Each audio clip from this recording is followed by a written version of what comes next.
Hello, everyone. Welcome to Long COVID Foundation podcast. My name is Dr. Valentina Viduta, and I am Long COVID Foundation trustee. This channel is for long COVID sufferers, researchers, practitioners, and everyone who wants to learn more on COVID. Thank you very much for those who joined our Facebook group, who subscribed to our channel here, and put a like. If you haven't done this, please do this now. Please like us. We are here to listen to your stories. Today's talk going to be on vaccines. We're very excited about the news that UK is the first country in the world to approve Pfizer vaccine for COVID. Let's find out more about it. Professor Ancha Baranova will be here to answer our questions about it and will share our excitement with us. Thank you very much for joining our podcast today. Ancha, I would like to share our happiness that we finally got Pfizer approved in the UK, and we're the first country in the world to roll out vaccinations next week. So great news for UK. And what is the situation in the United States? Well, we are envious, right? We want to be in UK now. So congratulations to you, but we would have to hold up till December 10. Our meeting would be on December 10. And we also expect, of course, that approval would come. And then we expect that the first portion of vaccines would be given to the categories of people who need protection most. That would be the healthcare workers, including doctors, nurses, and everybody who is working in the hospital. And then we, of course, will roll it to the older people, people with chronic diseases. Unfortunately, fortunately, of course, because I'm very happy to not have any important disease. But unfortunately, I'm not in the first group or in the second group. We already were given the schedule, which for me means that possibly I will get vaccine in April, between April and June, because I'm not a priority group. So I would continue to wait. Yes, holding up and sitting in the isolation. At least I see the end of the tunnel, right? I see Absolutely. the light. That's fingers crossed. We're going to wait up until then. So, Ancha, could you give us a little bit more information on vaccines overall? So we have a bunch of vaccines. Those are different vaccines. They made on different principles. Two vaccines, Pfizer vaccine and Moderna vaccine, are very similar to each other. So we can review them as a group. They are both efficient vaccines. The numbers of efficiency between like 94-95%. It is in Moderna trial, it was the efficiency of 100% for prevention, the severe form of infection. But really, because there were so little cases in the studies yet, those numbers do not really differentiate. So the difference between, say, 92 and 94% is within the statistical difference. So please do not choose vaccine based on 92 or 94 number. Those numbers are good, and that's the only thing which you need to know. Also, the principles in Moderna vaccine and Pfizer vaccine are the same. They are mRNA vaccines. They are based on the nucleic acid. The difference is that the nucleic acid stabilized in a little bit different fashion for one or for another vaccine. But this RNA, when it's given to injection to people, goes into the cells. It penetrates our own cells, and using our own intercellular machinery to read those mRNAs into the proteins. Those proteins are viral proteins which cannot reconstitute the full infectious virus, but they give impression to our immune system that the virus is there. So immune system start to recognize those viral proteins and create antibodies for those viral proteins. Both of those vaccines made using S protein of coronavirus, the spike protein. So they act in approximately same fashion, and they cause approximately same type and same extent of immunity to coronavirus. For simple John Doe, for somebody who is just wanting to get vaccine, there is no difference between one or another. There is slight difference for healthcare workers because Pfizer vaccine, the one which got already approved, this vaccine unfortunately could be transported only at the -70 Celsius degree. So that requires ultra freezing. Also, it could be transported for short periods of time, not in the freezer, but in the dry ice. It will be transported by the airplanes. There are already special airplanes which are already being loaded with vaccines from Kalamazoo factory in the Michigan, United States, and they will fly straight to United Kingdom, and then vaccine will go to the people. There are also the planes which would be traveling to Germany and to other places, and inside of United States there is also a logistic system which was already made and approved. Actually, United States Flight Control, FAA, made special rule to permit transportation of the large amount of the dry ice on the board of the plane. They increased the safety norm 5 times, expanded with special, yes, because otherwise there would be 5 times more planes needed for transporting the vaccine, right? So that's all very exciting news. And this vaccine would really get to people. Now, about less exciting news. Unfortunately, we believed for a very long time that we would have 2 efficient candidates. I mean, 3, because Moderna and Pfizer are 2 different vaccines, really. But we were for a very long time believing that AstraZeneca vaccine would be as good as mRNA vaccine. And from the very beginning, that was a very right decision, correct, excellent situation globally, that we started to make many different vaccine candidates at the same time to make sure that we cover all the bases. So if one fail, another would go, you know, it was very good plan to have a basket of the vaccines. And now this plan actually played well. So mRNA vaccines really shown efficiency, and the vaccines based on the chimpanzee viruses, they show efficiency, but this efficiency is not as great as in case of mRNA vaccines. So in AstraZeneca trial, we had a number of hiccups. If you remember, 2 people at 2 different times were affected by side effects of those vaccinations. Yes, quite serious side effects. Quite serious, yes. And this kind of expected side effects. It's not something which is specific for this vaccine, but it has been seen in vaccinations before. Those are rare side effects, but they are existing, they were detected before. So scientists were knowing where to look, and they saw exactly that. And it's very interesting. So let me remind you what it was. So in one case, the person had some kind of multiple sclerosis which was dormant and it was never diagnosed. You know, it might happen, people feel not well, they don't go to doctor, or doctor misses diagnosis, something like this. It happens. So a person had multiple sclerosis, and after person get a vaccine, there was a flare of the disease. So the situation became acute, not dormant anymore, but acute. And that was first case. Well, one can say that vaccine unmasked the disorder, not created the disorder, yes? But second case was more severe, and it's not an unmasking of the disorder, but disorder as well, so-called transverse myelitis, which is basically an inflammation of the spinal cord and the envelope of the spinal cord.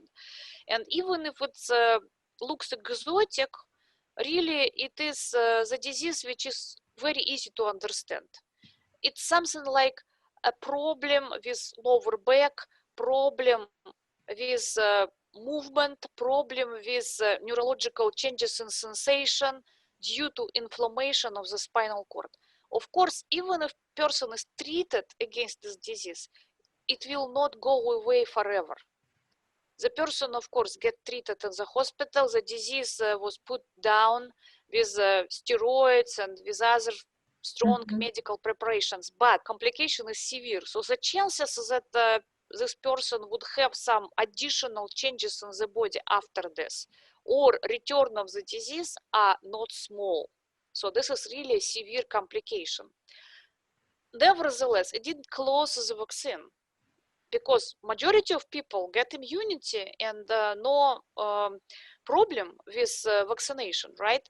And when we are comparing the risk of the vaccine, we are comparing risk which is small, not to the absence of the risk, but we are comparing risk which is small to the risk which is huge, the risk which is coming from coronavirus infection. So really, all in all, this is acceptable risk. Those 2 cases which were seen among 30 or 40,000 people would not put the vaccine down. What really does put AstraZeneca vaccine down is that the efficiency was much lower than it should be. As you know, in the beginning of the epidemics, we wouldn't know whether vaccine is possible at all. So the bar was kind of low to begin with.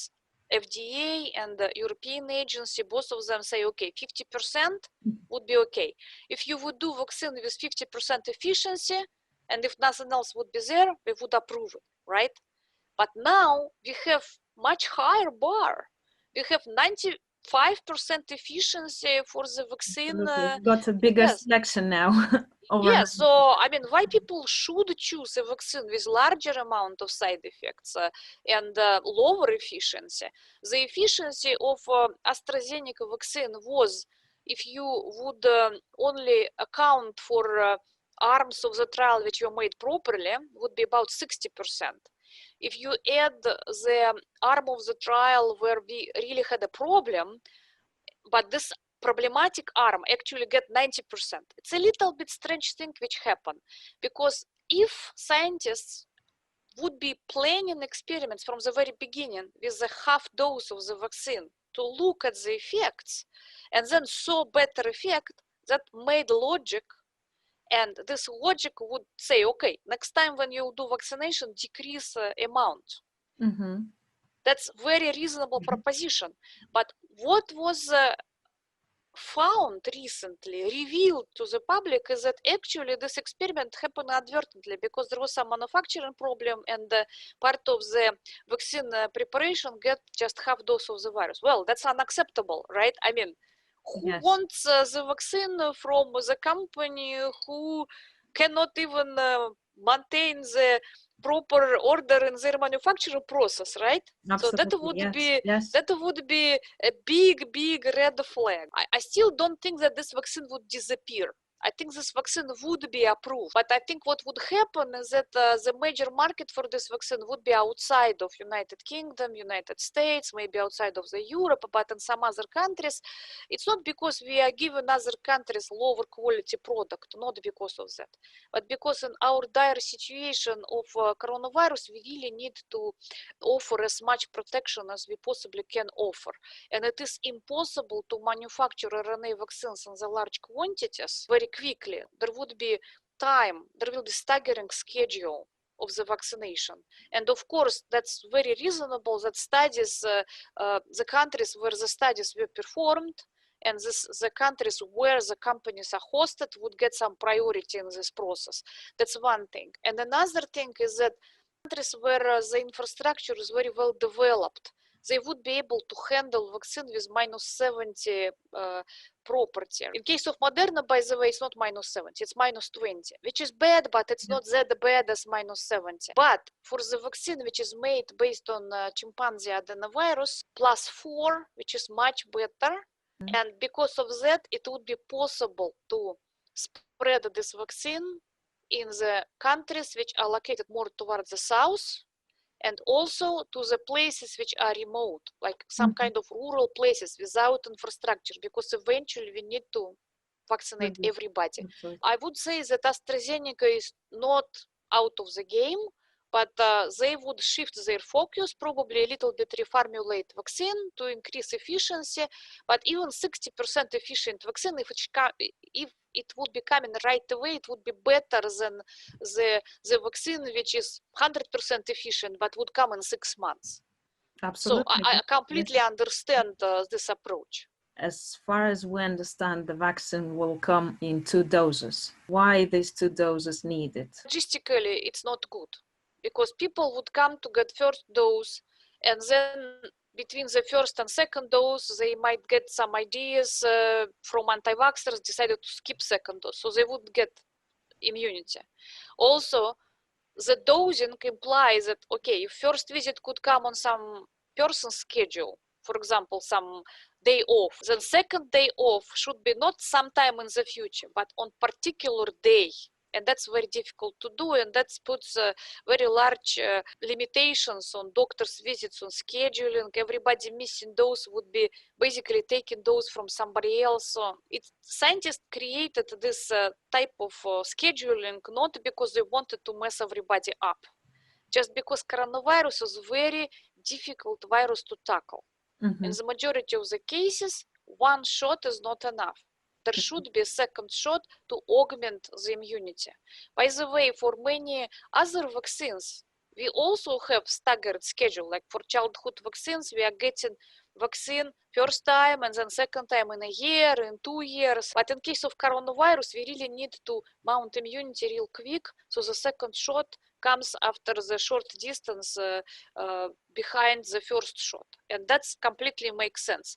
How exactly it was selected to get 1 month exactly, or 6 weeks or something like this, just because in majority of the people, the development of antibody response, good antibody response, robust antibody response takes about 1 month. So we need to create a first wave of antibodies and then reinforce and then make more antibodies to make sure that immune system remember this virus. There are other ways how you can augment immune response, for example, with the use of so-called adjuvants, additional immunomodulators, or other things which are added to vaccine shots. And in case of new generation of the vaccines, some parts of the mRNA stabilizing complex serve as those adjuvants. So they a little bit stimulating immune response too, which is good thing. So we have now quite high number of COVID affected people. Some of them had infection twice. Now, will the vaccine be efficient in terms of preventing catching COVID for the third time in the future? Or think maybe I've had COVID, so I am immune protected. What would be suggestion for people who are critically thinking about vaccinations? Well, good answer to this question is that, of course, nobody knows. Because if we do it properly, we would need to have a separate trial in people who already had COVID, and then those people would get vaccination, and we see whether they would be protected from the COVID after that. And also, we will see whether vaccine in this situation would have more side effects than vaccine given to just naive people. We called it naive, meaning virus naive. They haven't had virus anymore. Those are not naive people, of course, right? So very, very good question. But in current situation, we really cannot wait for the results of this experiment. I can tell you one very important thing. The presence of coronavirus sometime in the past in your body, the road to vaccine is not closed. So yes, people can get vaccinated after natural infection. But I would recommend a couple of things. First, if you continue having any consequences of coronavirus, so if you feel that you belong to the group, which is called long COVID group, you really should not get vaccinated at that time. You need to wait a little bit till your symptoms would be completely resolved. Why I am putting it this way? Simply because we don't know whether virus is still in the body. We know the cases of reactivation. We cannot evaluate every person whether virus is somewhere in the body, not in the sample of the nasopharyngeal cavity, but somewhere in the body. We cannot evaluate it yet. So I think that in this situation, better just to wait till symptoms would resolve. Okay, of course, maybe it's not, there is no clear answer. Like, for example, what healthcare workers should do, who should get vaccinated in the first wave, but they still have consequences of coronavirus. I really do not have answer to this question. But in terms of vaccines, what we have at the moment, so let's say top 5 vaccines that are in the media, do we have a specific type of the vaccine which was tested on people who already contracted coronavirus? Not really. Not really. Of course, among people who went for the vaccination trials, among them there were some individuals who had the virus before they entered the trial. And we know about those individuals simply because the test for antibodies has been made for everybody who entered the trial. But that is so-called secondary analysis. Secondary analysis usually done later, simply because the analysis take time. It's usually done later than initial submission of the documents to the regulatory organs like FDA or organs in UK. So the blanket permission to do vaccination would be given in the United States soon. You already have this. If the secondary analysis has been made and it showed that vaccine is safe for individuals who already had coronavirus and efficient in those individuals, it will be written in those documents. If it is not safe, it is also will be written in this document. But if analysis has not been made yet, and I do not know because our document will be published after December 10, then we will know. But unfortunately, at this particular moment, we couldn't say that. That's why I think that if you will get an opportunity to get vaccine tomorrow, but you are still sick with COVID, you can wait. Just wait a month. There would be some explanations about situation. Some analysis would come and that will make everything clear. So I think in this situation, that is the best solution. However, if you had COVID and you knew that you had antibodies at some point, then you remeasured antibodies and your antibodies are low right now. That means that you had protection and you don't have it anymore. For you, the vaccine would be like a second vaccine shot. So instead of 2 vaccine shots, you'll get 3 vaccine shots because your first shot was COVID itself. And then you will get stronger immunity. In those cases, it's not a big deal. Also, for people who probably have asymptomatic coronavirus or minimally symptomatic coronavirus infection, and they don't know whether they were sick or not, they can get the vaccine. Because if you don't have the symptoms, your symptoms resolved at all or never were there, that is the same like for many people who were in those coronavirus trials. There were many people like this in those trials. We have not had any bad consequences. I should say one thing though.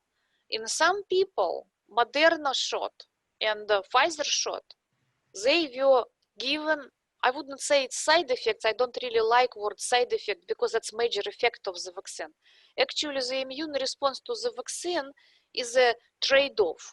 So we are kind of buying the protection by giving in something. And this giving in is, in this case, maybe a day or two when you feel not well. And this is discussed by physicians. I know that in the United States there was a special meeting between Warp Speed program and physicians, because physicians were concerned about the news which was published widely that some people who get shot with mRNA vaccine, they got sick after this. I mean, not with coronavirus, of course, but with some flu-like symptoms. And they, those physicians were in need of words. What should I say to the people in order to make them calm about those symptoms, which, because they would think that they get sick, right?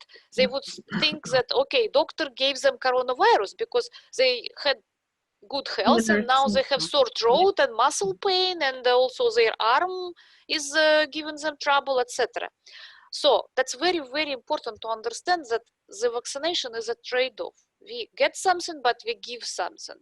We agree in this vaccination contract that we will get some inflammatory reaction, not maybe a strong one, but some people can get fever.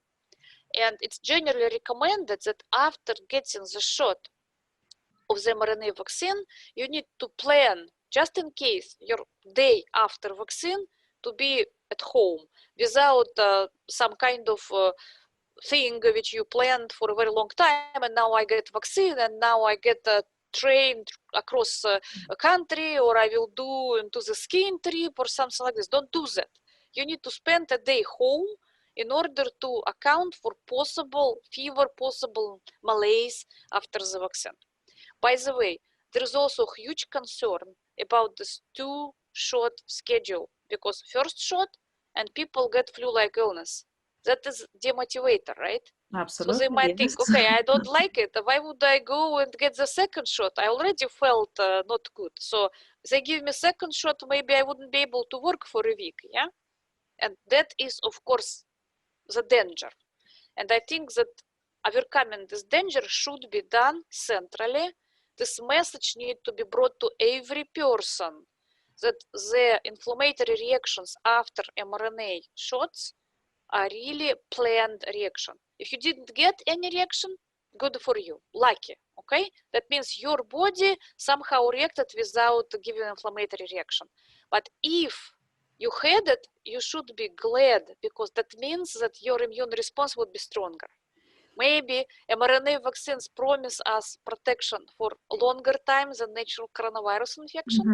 We hope, I mean, we don't know, of course, because we will know only after this period of time will pass, right? But we know that at least a year we would be guaranteed, right? It's better to have 5 years than 1 year. Agree? Absolutely, yes. So, but then the question is, for example, if you, my personal experience, for example, if I go for a flu jab, for some reason, at that particular season, I will get flu. So if I get coronavirus vaccine, what are the chances of catching coronavirus in the future? according to clinical trials, you will be protected. Question is for how long you will be protected. I think if you would be all protected for a year, that would lead to the epidemics dying down and we come back to the normal life. And this is very important. For other things, for longer than 1 year, I couldn't really say. But I know that in the trials of mRNA vaccines, those who got inflammatory reaction to vaccine, meaning fever or pain or malaise, as stronger those symptoms were, as longer protection expected, because the titer of antibodies in those people are a bit higher. So that's a good news, right? So you should, if you will get fever, you should be glad about that. But for flu, you know, the situation is entirely different. Flu vaccines and coronavirus vaccines are made on totally different principles. And flu vaccines are cheap vaccines. We are using those cheap vaccines simply because with flu, it doesn't make sense to make really elaborate, complex vaccine which needs to be clinically studied, because next year you'll have another flu, and then what? You throw away your flu, right, from the previous year. So yes. it didn't make sense. And also the flu virus, we actually very lucky that this epidemics is with coronavirus, not with flu, because flu is mutating much faster. It is altogether more dangerous virus than coronavirus. And we are just lucky not to have flu pandemics on the same scale as coronavirus, because in case of coronavirus, we found the solution. In case of flu, it would be very difficult to find some kind of solution for this problem, which would not be thrown away and redone again next year. If people with very poor immune system after contracting COVID contracted toxoplasmosis, what are the chances for vaccination? I see, that's an important question. And I think toxoplasmosis here is just an example, because there are people in our population who are having weaker immune systems than others. And there is no way around it. And that could be due to some inherent genetic problems, or it could be due to some kind of environmental encounters which we had in our life. So for example, somebody could be getting through severe poisoning and after this get weakening of the immune system. Somebody can get HIV, and yes, we have right now very efficient ways how to control HIV virus. And I know that in United Kingdom you have the unified healthcare, so maybe majority of people stay on their treatment as soon as they prescribed one due to that. But in case of United States, it's a huge problem, because if people get diagnosed with HIV and they get antiretroviral therapy, and then they lapse in their coverage of insurance, then they were on therapy, then for a year without therapy. So virus raise back, and that put down the immune system. Then we start antiretroviral therapy again, and then virus go down again. But every bout of virus really destroys immune system more and more. So we would have on average more immunocompromised people in the United States and in the United Kingdom because of that reason. That's a huge problem here. Also, we have other situations. For example, people can get too old. And in very old people, yes, some people have intact immune system, but some don't. We know that our thymic gland, the thymus, that devolves with age. So older people may have very small thymic glands, or they almost like non-existent. Not everybody, but substantial amount of people. Also, we have other natural immune suppressed states, like for example, women going into pregnancy, they suppress their own immune system in order to keep the fetus in place. And that, of course, makes them vulnerable to coronavirus. All those situations need to be, of course, studied on per group basis. So maybe for people with HIV infection, there will be one solution. For pregnant women, will be another solution. For elderly, yet another solution. In case of elderly, actually the solution, typical vaccination solution, is that to increase the dose of antigen. And here we are having two different plays. One, side effects, because mRNA shots cause immediate side effects, so it could be like increase in the fever, right? But they don't cause immediate immunity. You get fever now, you get immunity 1 month after. For older individual, that may means that if you have to increase the amount of antigen, then you increase fever, and then maybe they need to have a nurse visit to put fever down or to get some kind of other medical control, and that another exposure and maybe possibility of getting coronavirus through this exposure. There are no good answers to those questions, but at the level of population, it is better to get through just with a regular dose of the vaccine right now, not to go too much into the fever in the elderly, right? So get a regular dose of the vaccine now and get protection, because coronavirus is around us, and that is really a huge problem, and we really need to somehow put down the numbers which we are observing around us every day. Absolutely. Thank you very much for making these clear points now. In terms of population, what are roughly the percentage of how much of population needs to be vaccinated in order for everyone to stay safe? That is the crowd immunity question. This herd immunity or crowd immunity is a scientific concept. So for other viruses, we know, for the viruses in the past, that if we reach coverage of about 70-80%, then every epidemics will die down. Yeah. Yes. For many viruses, we actually reached substantially higher coverage. Like, for example, for poliomyelitis, with the use of live attenuated vaccines, which were spread in population even to anti-vaxxers, that was universal coverage, which helps us to kill the virus. So 70% not enough to eliminate the virus, just eliminate epidemics. If we get to 99.9%, there is no chance for virus to survive. And we did it in case of smallpox, and we did it in case of poliomyelitis. Smallpox is completely extinct. Poliomyelitis it's not extinct, but in the developed countries, it's pretty much unheard of. And that is because of the live vaccines. Let me remind you what live vaccine is. Live vaccine is a real virus, which with mutations was weakened to the degree that it can multiply in human cells, and it can infect other person, but it does not cause symptoms. It was possible for poliomyelitis. It's really a juvenile level, like very, very tiny engineering, which helps us to get through this.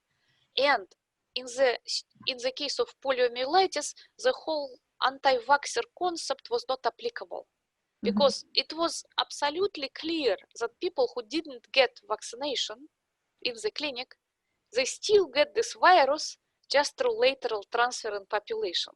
So if your kid not vaccinated among 20 other kids who vaccinated, they will cough on him, they will spread their snot on him, and then there will be natural vaccination happening right there on the playground. And that helped us to eliminate the poliomyelitis virus. In case of coronavirus, we do not expect that for a majority, for a number of reasons. One important reason is that the short-lived nature of the natural immunity, because we wouldn't get everybody vaccinated at the same time. So we will have different people in different countries, and even within one country on different schedule. Some people would be running out of immunity, some will be still immune, some get vaccine, but then their immunity run out as well. With natural infection, we'll have the same thing. So everybody would be on their own schedule. So in order to get through 70%, we would need to get to like about 100% of vaccination because of the running out of immunity. That's why I don't expect it. But unfortunately, we right now missed one very, very, very important opportunity. I don't know whether it was widely discussed in United Kingdom, but in Russia, I know it was very important news, and I'm talking about mink in Denmark. Have you heard about that? The No, story about... No, no, you don't? Okay, that no. was major news in Russia, but here in the United States, almost nobody spoke about it, and I expect that maybe UK could care less as well, right? No, we didn't. Yes.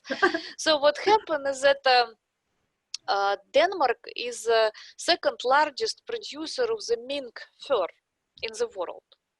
The first producer, the largest one, is China, of course, like in many other things. But in Europe, that's Denmark.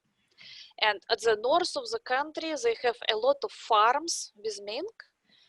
And what happened is that mink can catch coronavirus because ferrets can catch coronavirus as well. Mm-hmm.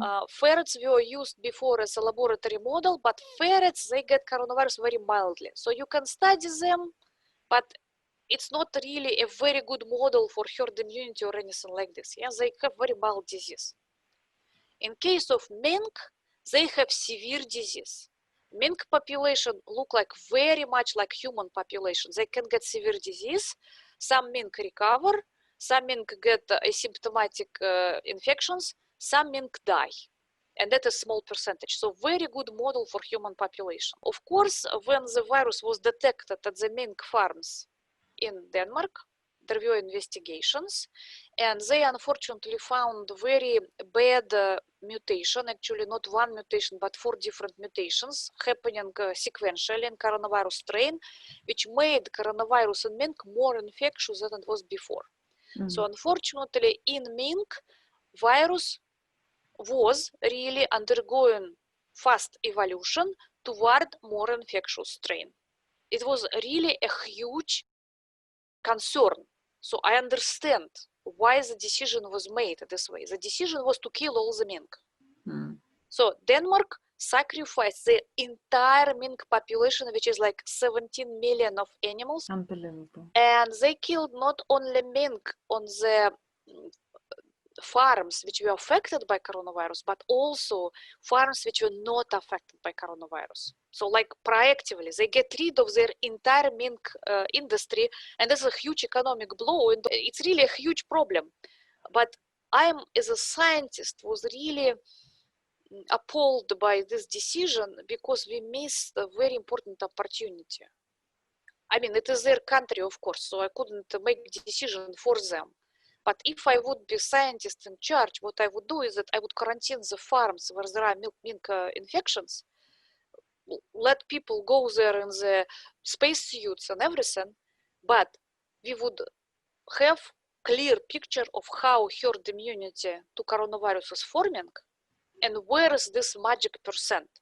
With this natural mink experiment, we would be able to see how many people would die without treatment. If we would not be treating, what would be the percentage Absolutely, of deaths, yes, right? yes. Whether they can get second infection, whether there is a reactivation of the virus, and how much infections we need to get to the herd immunity. And we had unique opportunity to see it, and we decided just scrap the experiment and kill the animals. From the scientific point of view, that is really a big loss.